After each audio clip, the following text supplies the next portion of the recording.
The one thing that's been great about 2024 is gamers rising up against these woke monstrosities and actually boycotting them. It's been hyper successful in 2024 as we've actually made a difference in gaming. But it's going to take a lot longer than that because these AAA games, they take like 2, 3, 4 years to develop. And so stuff that's coming out now in 2025 and even in 2026 are going to be things that were developed in the biggest woke era of 2020 to 2022. We've seen this already with Intergalactic and The Witcher 4, how they seem to be pushing things with the strong female lead archetype that is just changing for the properties for the worse. And because of this, people are calling for a boycott, while on the opposite side, the woke shills are absolutely seething. And so this is something we do need to do. I want to highlight this because it is such a good thing. We do have to push harder moving forward and organize, and that's why we're here, my friends. So please smash that like and subscribe button. Thank you guys for getting us to 50,000 plus subscribers this week. It's been amazing.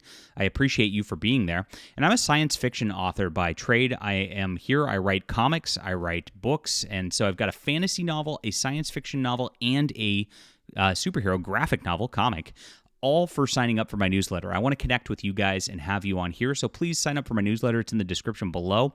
I'm going to have a lot of great books coming out next year. I'm super prolific. Believe it or not, I have time to do this YouTube, and I'm going to be trying to come out with like a book a month next year because I've just been so inspired because of what corporate culture is doing. Like, I want to do the opposite and actually produce something. So check it out, guys. It's in the description below. Thank you so much for signing up, getting us over 7,000 members. Really appreciate you for being here. All right. So a boycott's been called for against CD Projekt Red's The Witcher 4 and Naughty Dog's Intergalactic, The Heretic Prophet. Ex-user Torch Games, and by the way, this is a great account. I've been following everything this guy's been doing the last few days. I'm going to put him in the description below too, just so you guys can connect with him because he's definitely one of the good ones. He issued a call for a boycott. He wrote, "Gamers, let's boycott The Witcher 4 and Intergalactic. Just by the trailers alone, yes, just by the trailers alone." Now, he posted this, which is the fragile masculinity thing, which was going viral on X the other day because this artist decided to try to push this. I don't know why it's always women drinking sugary drinks. But that's what they're doing. Something unhealthy for you, something not good, and it is an actually excellent representation. I remember it reminds me of the comic book industry back in 2017. There was this gal who worked at Marvel Comics on the Star Wars line named Heather Antos, and she posted this picture of all these women in the office drinking milkshakes, showing that Marvel was turning into a feminist nightmare as well, and it created quite a controversy back in the day. This is the equivalent of this with The Witcher and with Intergalactic, in my opinion, and it's because these are absolutely woke bastardizations of everything that's coming before. With The Witcher, it is a replacement character, very obviously, and it is disrespecting the lore of everything that's come with the Witcher franchise before to do so. And with Intergalactic, it's just taking the science fiction genre and turning it into this weird they-them monstrosity nightmare, self-insert garbage, which we went over the plot yesterday. If you haven't watched that video, the plot really reveals how stupid these writers are.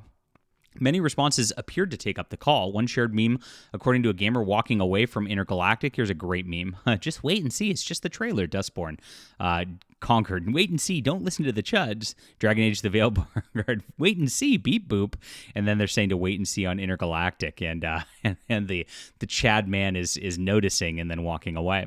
I think we've all noticed and started walking away at this point, and we all have done our part to just not pick up these games. We've all really gone out of our way to not buy Conquered or Dragon Age or Star Wars Outlaws, and it was looking that way for Ubisoft and their whole Assassin's Creed Shadows bastardization.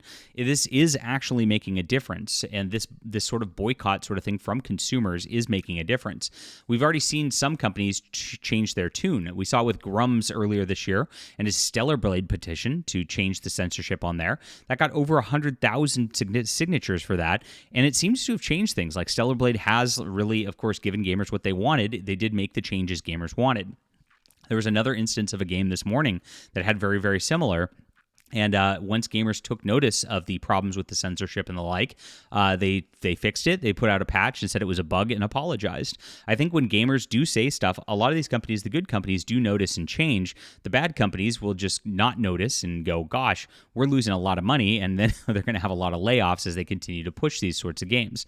We're going to see the latter with BioWare and Ubisoft and the like, and there's going to be a lot of good game companies that rise up because of our actions here. The similar is happening with the gamers with Ubisoft as well. If you looked at it, Japanese gamers put out a petition for 100,000 plus people signing to cancel the game, and that actually pushed Ubisoft to delay the game to 2025 and actually try to make a bunch of changes rapidly. I don't think they have the resources or capability to do so, but it is something that shows how powerful these efforts actually are. And here's our non-binary. You might have seen this I posted the non-binary flag in the community tab the other day. Hey guys, what my wallet identifies as non-binary. That's excellent. Again, the trailers tell me everything I honestly need to know. I identify as non-binary until the Western studios remove the rot deep inside their studios until they cease to exist. I don't care much at this point because Eastern studios make them irrelevant. And here it is. You do you, brother. I'm on a case-by-case person. This is somebody who's not quite there yet. We'll get Star Wars timeline there. I'll be cautiously optimistic about The Witcher 4 because CD Projekt has let me down only once, and repaired Cyberpunk can do a fantastic game. I'll be there first one to call out their BS as I see it, but I have no specific reason to do so based on the trailer. We'll have to work on this guy because The Witcher trailer is pretty disastrous. They have uglified Ciri, and of course we have seen their commentary that they want new modern audiences. They don't want the old gamers to come back into the game. Those are big, big red flags that happen every single time, and naturally replacing the character with a strong female lead is a big, big red flag as well. This guy says, I'm not really down for boycotts, but here, this is somebody we'll have to work on again, as we will, because it is working very, very well to teach these companies lessons and remove the woke mind virus from everything that's going on. Now, it does happen because obviously the Intergalactic people are getting mass downvoted as well. This is as of yesterday. PlayStation's YouTube channel has 1.7 million views, 86,000 likes, and 203,000 dislikes. Now, oddly enough, the woke people are saying this is some kind of like win for Intergalactic, and that Intergalactic is going to be a huge success just because it has 1.7 million views. Well, it was pushed at the Game Awards. It was pushed a lot. Like the media is pushing it very, very hard. Of course, people are tuning in to see the train wreck. I don't think it's the W that they're looking for. When you have this kind of a ratio, it's telling you that gamers don't like it. And I've never seen a game that gets a ratio like this that actually has been a success so far. Every single game that's gotten something like this has absolutely failed and caused massive problems for the company. So don't listen to them as they're talking about this kind of thing. Keep with things. Always hit the dislike button and make sure to spread the word when these things are going on, because we do need to push this. Naughty Dog's channel is showing the same. 1.1 million views, 60,000 dislikes, and 144,000 dislikes. The ratio is even worse on their own channel right there, showing that the people who actually are following a gaming developer studio by themselves do not like the content that's going on here. It is very, very obvious.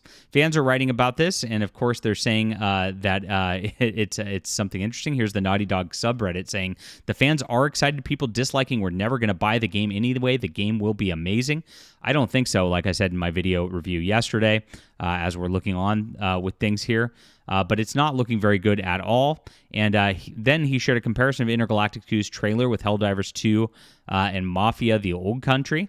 Helldivers 2 had a lot of dislikes, and Helldivers 2 was looking to have a lot of problems back in the day because if you remember, like they had huge issues with the PlayStation Plus requirement. Once they got rid of that, and once they actually listened to the fans, tunes changed on Helldivers 2. So it was not actually about the game and the content itself. It was about having to sign up for a PS Network situation that the gamers were all pissed about at this point.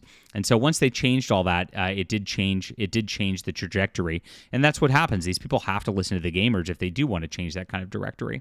Very interesting on this front. Nevertheless, the responses to the post were predictable. One wrote, just ignore these people the way they should ignore something they aren't into. All they want is attention. There's a million games out there. If they don't like what Naughty Dog is doing, there's plenty of popular games that aren't my thing. You know how I handle them. I don't play them. Wow, that's stunning and brave there. And that's exactly what we won't do. We won't play them. That's what we're saying is going to happen. Let these people be miserable. The game benefits you way more than them, so power on you.